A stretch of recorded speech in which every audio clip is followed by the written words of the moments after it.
Speed और velocity तक देख लिया था और क्वेश्चंस उसके कर लिए थे। अभी हम देख रहे हैं एक्सीलरेशन।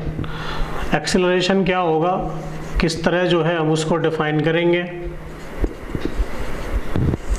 वो हमें देखना है। तो देखो एक्सीलरेशन में क्या है, आप लोगों ने बाइक है या स्कूटी है या अगर आपने कार ड्राइव की है तो आपने देखा होगा जब हमें उसकी स्पीड बढ़ानी होती है तो उसको हम क्या करते हैं, उसको एक्सीलरेट करते हैं। जैसे स्कूटी अगर आप चलाते हो तो स्कूटी में क्या करते हैं, उसको हम एक्सीलरेट। तो एक्सीलरेशन का मतलब होता है स्पीड को इंक्रीज करना। बेसिकली जो आप देख रहे हैं वो एक्सेलरेशन स्पीड इंक्रीज करने वाला है, लेकिन एक्सेलरेशन दो तरीके से आ सकता है। वो होगा या तो स्पीड के चेंज से आ जाए या फिर डायरेक्शन के चेंज से आ जाए। मतलब एक्सेलरेशन को हम डिफाइन कैसे करेंगे, हम डिफाइन करेंगे rate of change of velocity. क्या डिफाइन करेंगे, rate of change of velocity. और वेलोसिटी में दो चीजें थी, कौन कौन सी, एक थी स्पीड और एक थी डायरेक्शन। इसका मतलब ये हुआ कि जो एक्सीलरेशन है वो दो वजह से आ सकता है। किस किस वजह से, acceleration may be due to पहला change in speed और दूसरा होगा change in direction। देखिए आप कहोगे सर स्पीड का तो समझ में आ गया, ठीक है, लेकिन जो डायरेक्शन है उसकी वजह से कैसे चेंज आएगा, तो मैं आपको बता देता हूँ। जैसे मैंने आपको पहले वेलोसिटी के बारे में भी बताया था, अगर आपको याद हो तो मैंने ये कहा था कि अगर कोई ऑब्जेक्ट स्ट्रेट लाइन में मूव कर रहा है और उसकी स्पीड है 10 मीटर पर सेकंड, कितनी है, 10 मीटर पर सेकंड, और वो चेंज हो गया कितने तक हो गया, 20 मीटर पर सेकंड तक। अब अगर यहाँ पे हम चेंज देखें तो ये चेंज किसका है, स्पीड का, तो यहाँ पे स्पीड चेंज हो रही है। अगर हम दूसरा चेंज देखें तो वो चेंज इस तरह होगा कि पहले 10 मीटर पर सेकंड से इधर चल रहा था और बाद में वो इधर चले और स्पीड क्या रहे, 10 मीटर पर सेकंड ही रहे, तो उसे हम क्या कह देंगे कि ये चेंज किस वजह से हुआ, डायरेक्शन की वजह से। तो ये चेंज तो हुआ स्पीड की वजह से, और ये जो चेंज दिख रहा है आपको, इसमें क्या चेंज हो रहा है, डायरेक्शन, ठीक है। तो जो एक्सेलरेशन होगा वो दोनों की वजह से आ सकता है, स्पीड के चेंज की वजह से और डायरेक्शन के चेंज की वजह से, ठीक है। अब हमें एक्सेलरेशन को डिफाइन करना है, तो सबसे पहले मान लेते हैं इनिशियल वेलोसिटी, इनिशियल वेलोसिटी हमने ले ली u और फाइनल वेलोसिटी वो हमने ले ली v, ठीक है। तो चेंज इन वेलोसिटी, देखो ये जो मैंने सिंबल बनाया है ये वेक्टर का सिंबल है, तो चेंज इन वेलोसिटी क्या हो जाएगा, वो होगा v माइनस u। अब हमने कहा rate of change of velocity, तो चेंज ऑफ वेलोसिटी तो ये आ गया। अगर इनिशियल से फाइनल तक जाने में जो टाइम लगा तो टाइम टेकन मान लिया, टाइम टेकन हुआ डेल्टा टी, कितना हुआ, डेल्टा टी। डेल्टा का मतलब होता है चेंज, क्या मतलब होता है, चेंज। तो रेट अगर हमें निकालना है तो रेट का मतलब होता है कितना चेंज हुआ, कितने टाइम में हुआ, ठीक है। तो ये हो जाएगा acceleration is equal to v minus u divided by delta T. So this is known as acceleration. समझ में आया सबको।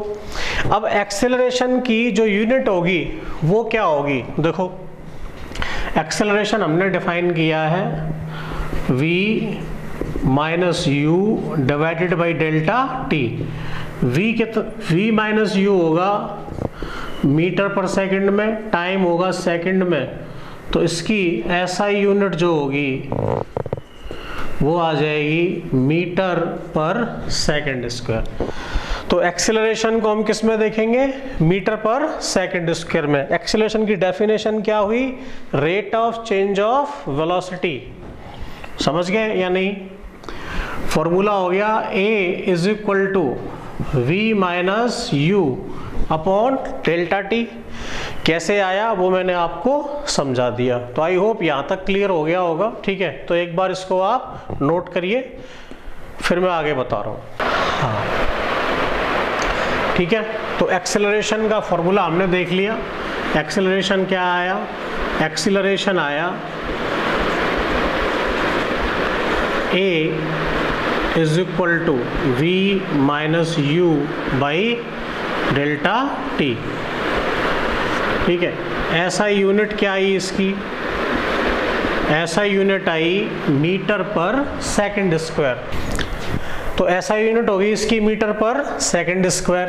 अब देखो हम एक्सेलरेट कर रहे हैं या डी एक्सेलरेट कर रहे हैं, तो टाइप्स ऑफ एक्सेलरेशन क्या देख रहे हैं हम? Next, types of acceleration. देखो दो तरह का होगा मेनली, या हम तीन में डिफाइन कर देते हैं। पहला पॉजिटिव एक्सेलरेशन, दूसरा जीरो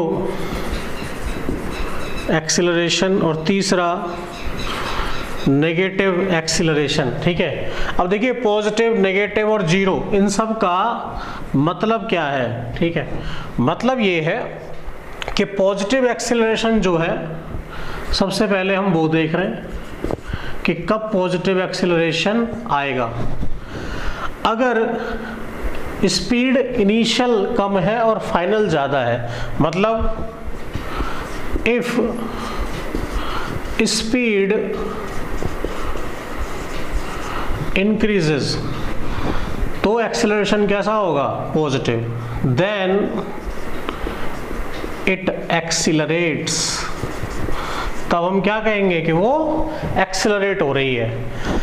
अगर ना तो स्पीड घट रही है ना स्पीड बढ़ रही है, तो फिर क्या होगा? तब जो है if speed remains constant as well as direction, तो हम क्या कहेंगे? एक्सीलरेशन कैसा हो गया? जीरो। उस केस में एक्सीलरेशन क्या हो जाएगा? जीरो। जीरो होगा। तीसरा केस कि नेगेटिव कब होगा? देखो नेगेटिव कब होगा? जब ये कम है और ये ज़्यादा, मतलब इनिशियल ज़्यादा है और फाइनल कम। ऐसा कब होगा? जब स्पीड घटेगी। तो तीसरा केस हो जाएगा नेगेटिव एक्सीलरेशन का, और वो कब होगा? If speed decreases. If speed decreases, speed decrease होगी तो जो एक्सेलरेशन होगा, देन अब दो तरीके से कह सकते हैं हम। ये कह सकते हैं कि नेगेटिव एक्सेलरेशन, या फिर हम कह दें डेसिलरेट, डी एक्सेलरेशन। क्या बोलते हैं उसको? डेसिलरेशन या डेसिलरेट्स। ठीक है, तो तीन तरह का हमने एक्सेलरेशन पढ़ लिया। कौन कौन सा हो गया आपके लिए? एक हो गया पॉजिटिव, एक हो गया जीरो और एक हो गया नेगेटिव। पॉजिटिव कब होगा? जब स्पीड बढ़ेगी। नेगेटिव कब होगा? जब स्पीड घटेगी। अगर स्पीड ना तो बढ़ रही है ना घट रही है, तो कैसा हो गया? तब एक्सेलरेशन हो गया जीरो। समझ में आ गया यहाँ तक? इसको नोट करिए जल्दी से। क्वेश्चन कर लेते हैं जो एक्सेलरेशन हमने देखा उसके बेस पे। एक car is moving with speed of 20 metre per second, increases to 80 metre per second in 4 second. Find acceleration. हमें क्या दिया हुआ है? इनिशियल स्पीड कितनी है? इनिशियल स्पीड है जी 20 metre per second. Final speed कितनी है, फाइनल स्पीड है 80 मीटर पर सेकेंड, और टाइम कितना दिया हुआ है, टाइम दिया हुआ है 4 सेकेंड। तो फॉर्मूला बड़ा आसान है हमारे पास। एक्सेलरेशन क्या होता है, ये होता है v minus U by T. v की वैल्यू कितनी 80, u की वैल्यू कितनी 20, और टाइम कितना 4। तो ये कितना आ जाएगा 80 माइनस 20, ये होगा 60 बाई 4। तो it will be 15 metre per second square. क्योंकि ये पॉजिटिव आ रहा है तो इसका मतलब ये क्या हो गया, ये हो गया एक्सीलरेशन, या कह सकते हैं पॉजिटिव एक्सीलरेशन। तो आई होप ये क्वेश्चन आपको समझ में आ गया होगा। यहाँ से देखने के बाद ये क्वेश्चन आपको खुद से करके देखना है, तभी समझ में आएगा।